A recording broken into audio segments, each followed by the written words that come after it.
All right, welcome back to the Buffalo Plus YouTube channel. Mike Catalana. I am Jenna Cottrell. If you enjoy our content, please be sure to like, comment, as well as subscribe. All right, we're here at Highmark Stadium. The Bills beating the Patriots as the Bills lock up that second seed. Mike, a lot of emotion, obviously, at this game. DAMAR HAMLIN, his recovery process continues to move in a positive direction. You saw so many number 3s out there with the players' shirts, as well as hats. Fans also getting in, plenty of signs as well. I mean, we'll talk about the opening kickoff and the touchdown by Nyheim Hines, but what was your impression of just the energy at this stadium? Crazy, and it was great, and it was people together. And I said this before the game, you know, a lot of times the energy at a game is based on the opponent, and this was the Patriots. Yeah, so it's like the yelling at the opponent and what the game means and all. I didn't feel any of that today. The Patriots were just kind of the bystander. They were the other team. Yeah. And then they gave the Bills a pretty good game today, but that wasn't what it was. And you know what else I'm saying? Man, DAMAR HAMLIN is like on it now. He's breaking the team down in the huddle in the locker room. So He's cool. on social. He's sending out his Instagram post. He's FaceTime. He was FaceTiming Miles Sanders of the Eagles, his best friend, before the game today. So that tells you that guy is that way, and you could hear it in the players' voices after the game. Yeah. They feel so much better knowing their guy is their guy right now. Absolutely. And DAMAR HAMLIN tweeting out, like, if you can, show someone you love them, all that stuff that just says so much about who he is as a person. Today, I was just impressed by, you know, looking out onto the stands and seeing so many fans. It felt like every sign I saw was a number 3 and a heart. We're thinking of you, DAMAR, or also commending, you know, the actions of the Bills medical staff and what they did. And a part of me at one point was like, man, the printing presses. Like, how do people have the T-shirts and all that stuff?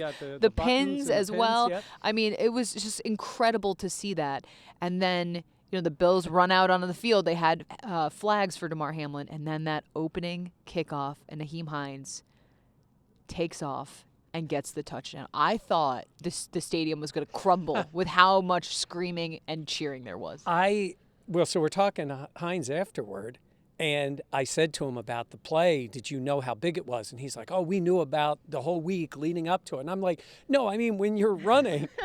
And he said, no, when I was running, I was just trying to beat everybody to get to the end zone. But then he was like, it was so cool to realize, even though he's sort of late to the party here, coming to the team at the trade deadline, that he made a play. And I don't even think he realized the impact that play had. Oh, my God. I was almost laughing watching it. Like, I cannot believe that. And you saw Josh Allen's face, and you saw people, some people cheering, some people with tears. Some people were crying. It felt like a Disney Channel movie, honestly. You can't write a script like that. No. And it was so funny because where I was standing on the field, I was back by Nyheim Hines waiting for the kickoff, and I was like, should I go to the other side? Should I go towards the other end zone?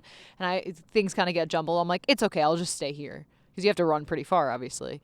And then I see him take off, and I'm like, no way. And then I immediately just turned to the stands, and I did post this video on Twitter if you want to see it, and just the reaction, it was incredible. And I think the Bills needed that, the team needed that. I mean, just to see the embraces afterwards on the broadcast of Josh Allen and Sean McDermott, all those things, like, it felt like the relief continued of just like, wow, what a moment. Yeah, and then it became a football game. Yeah. And that was what I thought was interesting because, you know, when all that goes away and now you just start playing, I mean, the Bills had some issues in this game. Yeah. Some of it is kind of understandable. It was a weird week. It was, and they're back out here on the field. Things weren't perfect at all. And I thought, you know, New England was playing to try to make the playoffs. It was a huge game for them. So there was those moments, and a lot of people were responding on social media like, this team's done, they're going to lose in the first round. Hey, that could happen too. Yeah. But I wouldn't read even too much into this game. Mac Jones was pretty good, and the Bills' defense struggled at times. But when it was over, the Bills found a way to get it done and give them credit in this case. Coming back from where they were, this was just Monday. It's less than a week. You know, you heard Trey White talk about what they saw in the field. He said that sticks with them at all moments. Then you go out and play. It's 60 minutes. It's a tough game against a team that needs to win. So I look at it and say there's things they need to work on, but just playing this game and winning this game is impressive. And now you got to now take it the next step when you get to the playoffs. I completely agree. Just the emotional level of things going in. And you talk about this week how weird it is the practice was very minimal. This team really did a lot of walkthrough. Like, it was just so much leading into this game. And I feel like those touchdowns when Allen kind of took over, I'm like, that just, to me, was like, all right, that's just backyard football. And, like, Allen's going to do what Allen's going to do. And I think that reminds you of, while it's not always perfect, just the ability and the arm strength of Allen and what he can do for his team. Yeah. Mac Jones played really well. He did. Made some good throws. They had tremendous catches for touchdowns. Yeah. And they were sort of methodical drives. They'd take it down the field. They get a touchdown. And then Josh Allen buries them with the long pass. And then, how about the second one? It's 3rd and 10. That was a key part of the game. And Allen hits Diggs. Beautiful throw, great catch, great route, the whole thing. And guess what? He should have had another one.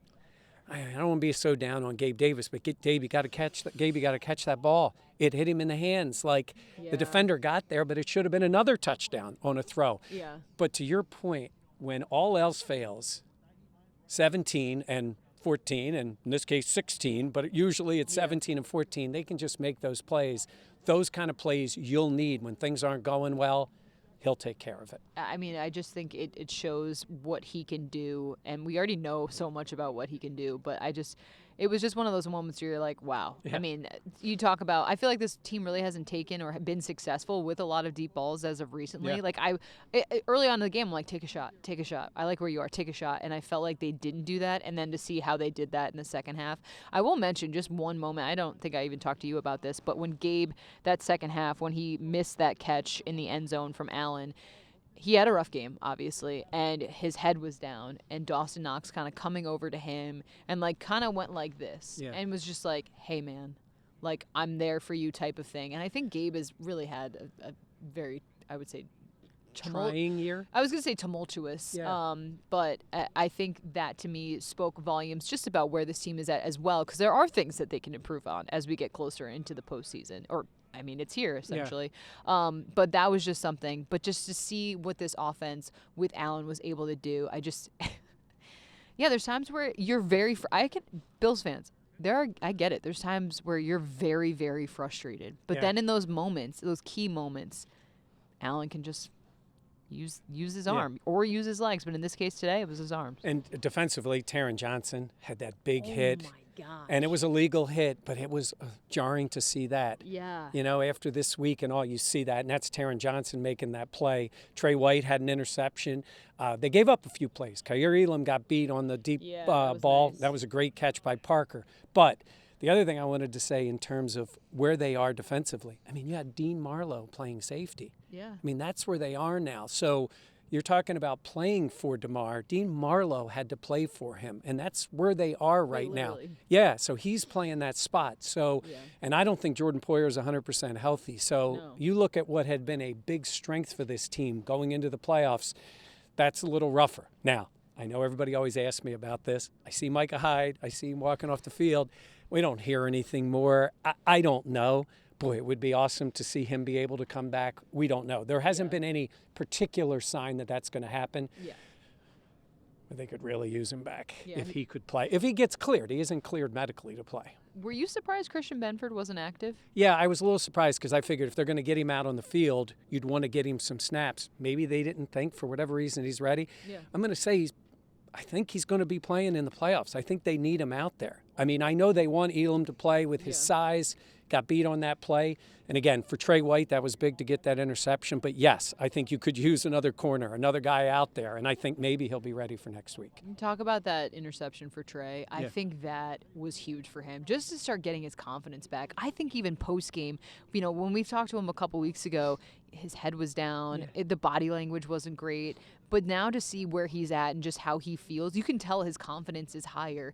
And that's obviously important because, you know, you're going to need him to be that Trey guy when the postseason's It does. here. It's beginning now. Yeah, but it's just that to me is like, okay, you know, he had some plays where before we were like, ugh, that's not great. But at the same point, I think Trey getting that interception, Tremaine Edmonds, the interception. Yeah. You know, Matt Milano had an interception. I think those big type of splash plays that we always talk about, that is crucial to get that and try to continue that in the playoffs. Yeah. Trey White's an emotional guy. I mean, we heard him after the game. He feels everything, and he's always been that way. So relate to that. Yeah, but he does. And he talked about what he saw on the field with DAMAR, and it's impacted him. And so, yes, did he come out and play? Yes, did he get an interception? Yeah. He's a human being. He's a person. He's out here. He's playing. He's feeling a lot of this. Does he feel better for DAMAR? Absolutely. Yeah. But it does impact him. So it's not linear. It's not just like, well, we played, now we feel better, now we go out there and play. No. These are real people and have real feelings. And every guy, goes a little differently. I do think it was great for Trey, and then I loved what he said. He was talking about DAMAR, and he's like, I see him on there, and I'm looking, I can't wait to just hug the shit out of him, he said. That. Which was great. He said this week was a shit show, and I was like, yes, Trey, yes. But that was cool to see him post-game. Deion Dawkins post-game brought out his adorable 3-year-old daughter, Delilah, at one point, because Deion, during press conference, was like telling her to be quiet a little bit. And then when Deion started talking, she went to him. Shh. It was so good. So sweet. But this team, I feel like this win and just what this week has been a win, with where we are in terms of recovery and with this team getting the win. But now the shift is now into the playoffs. And Mitch Morris even talked about that. Yeah, that it's not just, he goes, there's a lot of focus and it's the postseason, but it doesn't just flip a switch. And even for today, I don't think that was the case where it's just like, oh, now we're good, now we're playing. But I do think being able to play this week and in an important game and to win physically and mentally, I do think this helps this team prepare for this week. They're past a lot of things. DAMAR's doing well. I think it'll feel a little more regular this week than it did last week, because last week it was progressing that way. This week he's doing well, and we want that to continue, but I think they feel better about it. And you got the Dolphins. Look, they got banged up a bit today. I saw Tyreek Hill had gone out and then came back and then went back out again. Tua is not cleared yet. Yeah. Could that happen? I guess. Man, that would be a lot for the Dolphins to all of a sudden say, oh, he gets through protocol and ready. I know that's the league that takes care of that, but he's had 2 documented concussions and another one. It's not trending like he will play. Scary. Yeah, but would he play? I guess he could. But at the same way, the Bills are home for that game, and the win today was huge for the Bills because it keeps them as the 2 seed, which means if they were to win next week, that Bengals game, providing the Bengals win, would be here in Orchard Park. Yeah. It also keeps them in line to say, if you play the Chiefs, if it goes to that point, that game would be at a neutral site. If they would have lost today, they would have lost both of those things. Yeah. They didn't. They won. They move on against Miami. Yeah, they took care of business today. And that's what's huge. This team, the road to the playoffs and what that looks like, and coming through Orchard Park is going to be important, and the team getting the job done this afternoon. I just wanted to, because we're going to wrap this up here in a second. You sent me a picture of the food down on the field. Suspect at best. Yeah, it was not pretty. I'm looking at this sandwich that looks like it was made in 2014, wrapped up in something. You're hungry now, aren't you? I am very hungry. I opened the to-go box and then closed it. And if you know me, that's probably the most shocking thing about today. I should have brought you down. They had lobster rolls and chicken wings. I want like a big bowl of pasta right now. Okay. That's what I'm craving. All right. All right. Okay. She gets dinner. Okay. She earned it. You she pay. was working hard. That's the way it goes. All right. Thank you so much for joining us here on Buffalo Plus. If you enjoy, here's one thing. Wait. We always ask for you to like, comment, and subscribe. But if you enjoy our content, do that. Don't feel pressure to do that. If you, I thought you were saying if you don't like it, don't comment. No, if you don't like it, then you can find another video. And by the way, just blame Dan, who admitted he liked the running game today. So good. Mike Giardi of the NFL Network saying, Mike, we got to check on Dan, right? Because Dan's like, I like the running game. I can't believe I'm saying this. Yeah, and then they should have run it a little more, I think, by the way. They should have been. But he's wrong about that. Might be right on Gabe. We got to get Gabe Davis going. The Bills need to get him going. Yeah. They need him. Yes. Yeah. Yeah. All right, we'll see. We'll let Dan worry about that. Yeah. Dan, all right, so now we can ask people to like, comment, and subscribe if you enjoy our content. Yes. For Mike and Dan, who's back in the studio, I'm Jenna. Thank you so much for joining us here on Buffalo Plus.